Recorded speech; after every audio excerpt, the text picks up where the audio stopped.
আসসালামু আলাইকুম। আজকে আমি 10 টাকা প্যাকেটের গুঁড়া দুধ দিয়ে ল্যাংচা মিষ্টি বানিয়ে দেখাবো। প্রথমে এখানে 10 টাকা প্যাকেটের গুঁড়া দুধ নিয়েছি 1 কাপ, পানি দিয়ে দিচ্ছি 3.5 কাপ। এখন আমি নেড়েচেড়ে বলকুটে আসলে 3 টেবিল চামচ ভিনেগার, 3 টেবিল চামচ পানি মিক্স করে দিয়ে আমি ছানা কেটে আসলে একটা কাপড়ে স্ট্রেনার উপরে ঢেলে তারপরে ঠান্ডা পানি দিয়ে ধুয়ে পানি চেপে চেপে ফেলে দেবো। দিয়ে আমি একটা প্লেটের মধ্যে নিয়ে নিচ্ছি।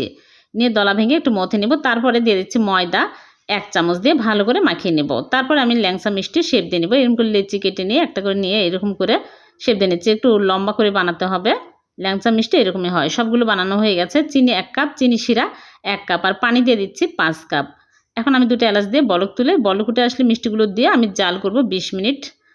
মাঝে মাঝে নেড়ে চেড়ে দিব। ফুটন্ত পানি দেওয়ার প্রয়োজন নাই। 20 মিনিট জাল করে নিয়েছি, হয়ে গেছে। এখন চুলা থেকে নামিয়ে ঢেকে রেখে দেব। 2 ঘন্টা পর মিষ্টিগুলো তুলে নিচ্ছি। তারপরে আমি গুঁড়া দুধের মধ্যে কোট করে নিচ্ছি। হয়ে গেল ভীষণ টেস্টি গুঁড়া দুধের ল্যাংচা।